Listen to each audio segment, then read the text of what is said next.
The dim glow of the evening sun filtered through the blinds as Emma set her coffee cup on the kitchen counter. Life had finally settled into a comforting rhythm. After her divorce a year ago, she had found peace in this quiet suburban home with her 6-year-old son, Liam. The laughter and small moments they shared in their cozy 2-bedroom house made the loneliness bearable. But peace is fragile, and sometimes it shatters in the most unexpected ways. It began with a faint clicking noise. At first, Emma dismissed it as the house settling, a term her realtor had thrown around when she'd asked about the creaks and groans of the older property. But this was different. A sharp, rhythmic click that seemed to follow her from room to room. The sound was subtle, almost imperceptible, but it began to gnaw at her. One night, after tucking Liam into bed, Emma sat in the living room scrolling through her phone. The clicking returned, louder this time. She froze, her heart thumping in her chest. The sound seemed to be coming from the bookshelf, a piece she'd bought secondhand and assembled herself. She walked over, her bare feet patting softly on the wooden floor, and examined the shelf. Nothing seemed out of place. She shook her head, laughing nervously at her paranoia. But the feeling of being watched lingered. The next morning, Emma left for work as usual, dropping Liam off at school on her way. As she drove, the unease from the night before clung to her. At her office, she confided in her friend and coworker, Sarah. "Maybe it's just your imagination," Sarah suggested, stirring her coffee. "You've been under a lot of stress lately, moving into a new house, dealing with the divorce. It's a lot." Emma nodded, wanting to believe her friend. But deep down, she knew something wasn't right. That evening, after putting Liam to bed, Emma decided to investigate further. Armed with a flashlight and a screwdriver, she inspected every nook and cranny of the house. She checked the vents, the light fixtures, and even under the furniture. As she crouched in the living room, her eyes landed on the bookshelf again. A faint glint caught her attention. A tiny, barely noticeable lens embedded in the wood. Her breath hitched. Camera. Emma's hands trembled as she unscrewed the panel behind the bookshelf. Hidden inside was a small recording device connected to the camera. Her mind raced. Who had put this here? How long had it been recording? What had it captured? Emma spent the rest of the night combing through the footage on the device, her heart sinking deeper with each passing second. Most of the clips were mundane, her cooking dinner, Liam playing with his toys, them watching TV together. But then came the chilling part. The camera had been set to a motion detector mode, and it captured something she hadn't expected. In the middle of the night, while Emma and Liam were asleep, a shadow moved across the living room. The figure wore dark clothing and a hood, making it impossible to identify them. They seemed to adjust the camera before slipping out of the frame. Emma's blood ran cold. Someone had been in her house. The next day, Emma called the police. An officer arrived, his demeanor professional but concerned as Emma showed him the footage. "This is serious," Officer Jacobs said, his brow furrowed. "Do you have any idea who might have done this?" Emma shook her head. "No one. I don't even know when it was installed. I've been here for 6 months. It could have been here before I moved in." Jacobs nodded. "We'll dust for fingerprints and check the device for any clues. In the meantime, I'd recommend changing your locks and installing a security system." As the police began their investigation, Emma couldn't shake the feeling of violation. Her home, her sanctuary, had been invaded. But as disturbing as the discovery was, she couldn't have anticipated the darker secrets the camera would reveal, or how they would unravel everything she thought she knew about her life. Emma's hands shook as she held the police report in one hand and the coffee mug in the other. The image of that hooded figure adjusting the hidden camera haunted her thoughts. Every sound in the house felt amplified. The creak of the floorboards, the hum of the refrigerator, even the rustle of leaves outside. Sleep had become a luxury she couldn't afford, and the exhaustion was beginning to show. After Liam left for school, Emma called a locksmith to replace the locks. The locksmith, a kind older man named George, worked quietly but glanced at her with a look of concern. "You look worried, ma'am," George said, as he tightened the last bolt on the new deadbolt. Emma hesitated. "It's just, someone installed a hidden camera in my house. I don't know who or why, but it's terrifying." George's face darkened. "That's not something you take lightly. You did the right thing calling the police. You might want to invest in a home security system, too. Cameras, alarms, the works." Emma nodded. She already had someone coming in the next day to install a system. She wasn't taking any chances. That night, Emma went through the footage again, unable to resist the pull of her curiosity. She wanted answers. Most of the clips showed her mundane life, her morning coffee, helping Liam with his homework, movie nights on the couch. But there were gaps. Times when the camera should have captured activity but didn't. She scrolled further back, looking for earlier recordings. Then she found it, a clip from over 6 months ago before she had moved in. In the footage, a couple was sitting on the couch in her living room. They were arguing, their voices muffled but heated. The man, tall with broad shoulders, stood abruptly and stormed out of the frame. The woman sat there for a moment, her hands covering her face. The clip ended shortly after. Emma's heart raced. Who were these people? She had never seen them before. She decided to dig deeper, rewinding through hours of footage. The more she watched, the more she realized the house had a history, a dark one. The next morning, Emma contacted the realtor who had sold her the house. It took some convincing, but eventually, the realtor admitted that the house had been on the market for years. "Why wasn't that disclosed to me?" Emma demanded. "It's not legally required," the realtor said, her voice defensive. "The previous owners didn't die here or anything like that. They just left. We don't know why." Emma didn't believe her. She felt there was more to the story, but the realtor wasn't budging. Later that day, Emma met with Officer Jacobs at the police station. They had managed to pull partial fingerprints from the camera but hadn't matched them to anyone in their system. "Do you know anything about the previous owners?" Emma asked. Jacobs shook his head. "We're looking into it, but there's nothing suspicious on record. No reports of break-ins or anything like that. But we'll dig deeper."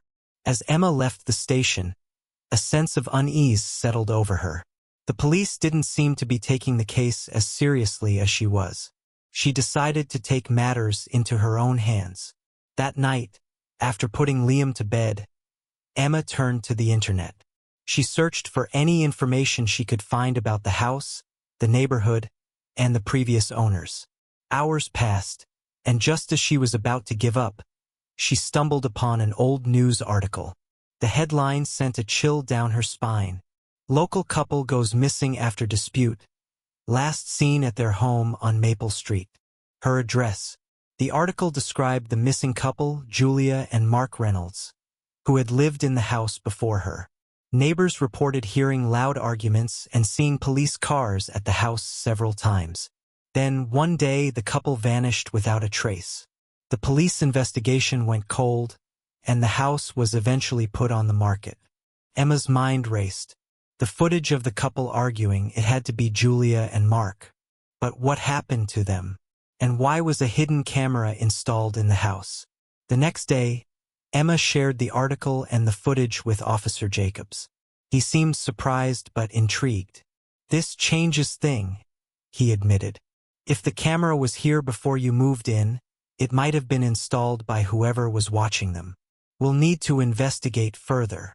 As Emma left the station, a wave of paranoia washed over her. The camera, the missing couple, the hooded figure. Everything felt connected. But she still didn't have answers. That night, she set up her own camera in the living room, pointed directly at the bookshelf where the hidden camera had been found. If someone came back, she would catch them. But Emma had no idea that the truth she was about to uncover would shatter her world completely. Emma sat frozen, staring at the laptop screen. The video clip she had unearthed replayed in her mind, each frame more haunting than the last. A hooded figure moved stealthily through her living room, their actions calculated and deliberate. This wasn't a random burglar. This was someone who knew her house, who knew exactly where the camera would catch them. The police had been no help. After she showed them the footage, they assured her that the investigation was ongoing but warned her not to expect immediate results. "These things take time," the officer had said. Time wasn't something Emma felt she had. Her once safe haven now felt like a trap. Every corner of the house seemed to harbor shadows, every sound a potential threat. Determined to uncover the truth, Emma invested in a new security system. A hidden, high-definition camera placed strategically in the living room where the first incident had occurred.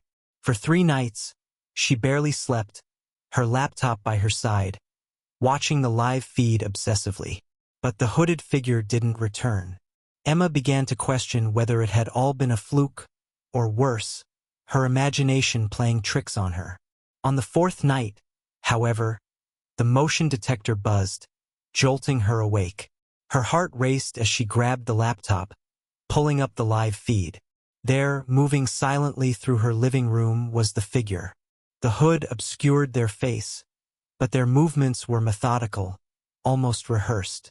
Emma's breath caught in her throat as she noticed something she hadn't seen in the previous footage.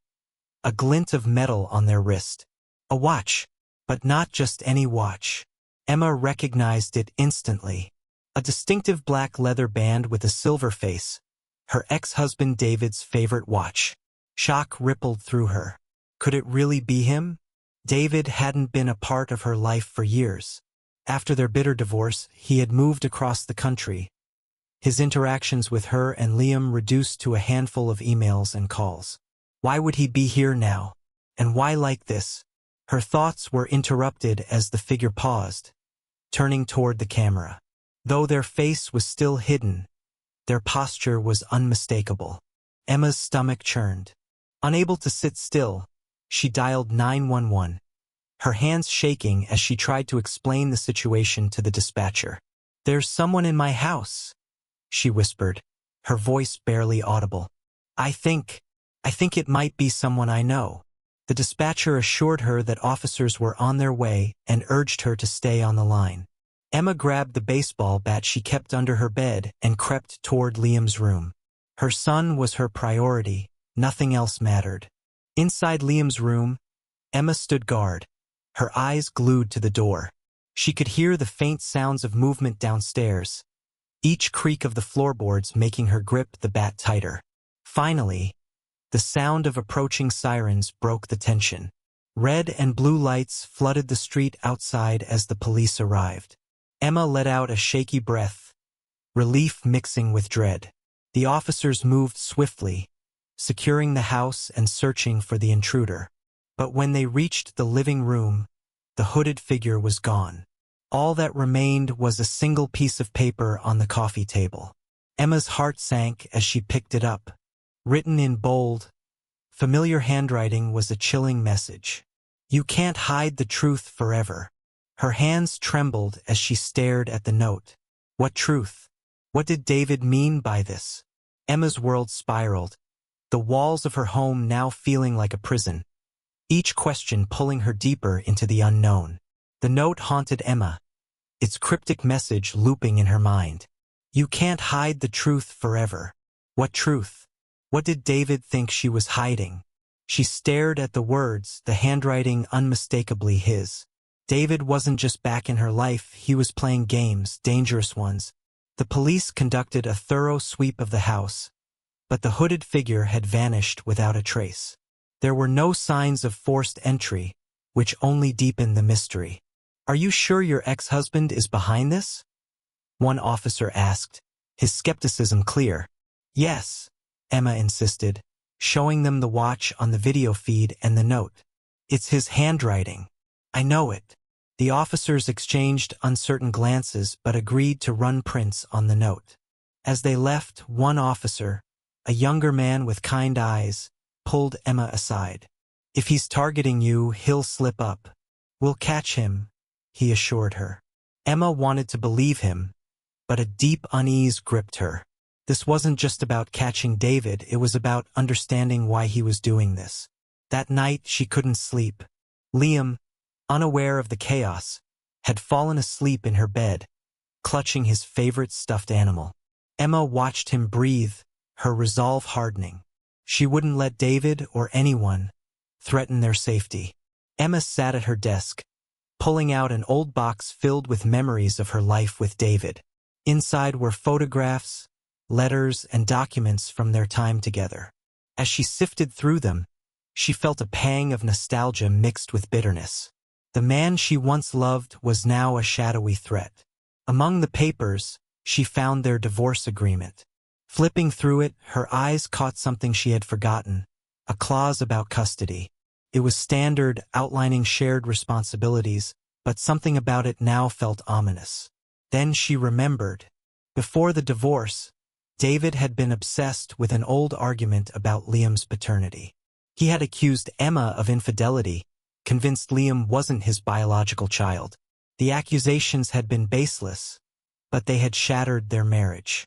Could this be what he meant by the truth? Desperate for answers, Emma reached out to her lawyer, Ms. Reynolds, the next morning. "David's back," Emma said, her voice shaking, "and he's leaving threats." Reynolds listened intently, her tone calm but concerned. "We can file for a restraining order, but that won't stop him if he's determined," she said. "There's something else," Emma admitted. During the divorce, he questioned Liam's paternity. What if he's still fixated on that? Reynolds paused. If that's the case, he could be trying to challenge custody. If he believes Liam isn't his, it could get complicated. Emma's heart sank. Liam was her entire world. The thought of losing him to legal battles, or worse, made her chest tighten. That afternoon, she decided to take matters into her own hands. She scheduled a paternity test, determined to end David's games once and for all. The results would take a few days, and the waiting was excruciating. Emma found herself jumping at every noise, checking the cameras constantly. On the third night, the motion detector buzzed again. Emma's heart raced as she grabbed her phone to check the feed. The hooded figure was back, standing in her living room, staring directly at the hidden camera. This time, he didn't move. He simply stood there, holding a piece of paper, and then slowly set it down on the coffee table before leaving. When Emma retrieved the paper, her blood ran cold. It wasn't a note this time. It was a copy of the paternity test she had taken years ago during the divorce proceedings. The result had confirmed David as Liam's biological father. Scrawled across the document in red ink were the words, "I want the truth. You lied before, and I'll prove it." Emma clutched the paper, a chill running down her spine. She hadn't lied. She was sure of it. But what was David trying to prove? The next morning, Ms. Reynolds called. "Emma, there's been a development," she said grimly. "David's filed for an emergency custody hearing. He's claiming you've been withholding information that proves Liam isn't his son." Emma's breath hitched. The truth she thought was settled was now a weapon in David's hands, and the courtroom was the battlefield. Emma sat in the courtroom, her hands trembling as she clutched the folder containing the original paternity test results. The air was thick with tension, and she felt the weight of every pair of eyes in the room. Across from her sat David, his expression cold and resolute. His lawyer, a sharp-looking man with an air of smugness, shuffled through papers on the desk. The judge entered, and the proceedings began. David's lawyer wasted no time. "Your Honor," he started, his voice dripping with confidence. "My client has reason to believe that the child in question, Liam, is not biologically his. We have evidence to suggest that Ms. Clark has knowingly concealed the truth." Emma's heart pounded. She shot a glance at her lawyer, Ms. Reynolds, who gave her a reassuring nod. "This is absurd," Reynolds interjected. "The paternity was confirmed during the divorce proceedings. My client has the original test results to prove it." David's lawyer smirked. "We're aware of that test, Your Honor, but we have reason to believe it was tampered with. To ensure justice, We request a court-ordered paternity test to settle this matter definitively. The judge studied both parties before responding. Very well. A new paternity test will be ordered. Until the results are in, I expect both parties to remain civil and adhere to court orders. This hearing is adjourned. The gavel struck, and Emma felt her world crumble. David had managed to turn her life upside down with a single accusation. Outside the courtroom, David approached Emma. "You can't keep lying forever," he said, his voice low but menacing. "The truth always comes out." Emma stepped back, clutching her folder tightly. "You're the one lying, David. I have nothing to hide." He smirked. "We'll see." That night, Emma couldn't sleep. Every noise seemed amplified, every shadow a potential threat. She spent hours scrolling through old photos and memories, trying to make sense of David's sudden obsession. Why was he so determined to question Liam's paternity again?